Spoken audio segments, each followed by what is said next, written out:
आप studying abroad का plan कर रहे हैं तो आज मैं आपको 5 ऐसे रेड फ्लैग बताता हूं जो अगर आपका स्टडी अब्रॉड कंसल्टेंट कर रहा है तो आपको सचेत रहने की ज़रूरत है।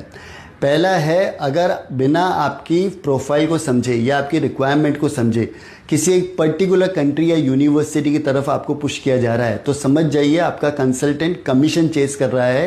He is not working for your best interest.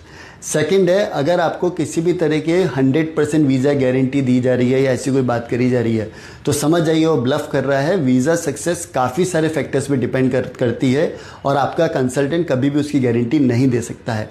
तीसरा है, अगर आपका कंसल्टेंट आपको कोई ऐसे एजुकेशन लोन की तरफ पुश कर रहा है जहाँ का रेट ऑफ इंटरेस्ट 14 या 15% है तो आपको सचेत रहने की ज़रूरत है। डेफिनेटली आपको दूसरे एजुकेशन लोन ऑप्शंस के साथ में भी कंपैरिजन करना ही चाहिए। चौथा है, अगर आपका कंसल्टेंट स्कॉलरशिप की कोई बात नहीं कर रहा है या वो सीधे सीधे कह रहा है कि आपको स्कॉलरशिप नहीं मिल सकता है तो यानी कि आपका कंसल्टेंट लेज़ी है, वो आप पे मेहनत नहीं करना चाह रहा है, क्योंकि एक अच्छा कंसल्टेंट डेफिनेटली कुछ ट्राई तो करेगा आपके स्कॉलरशिप के लिए।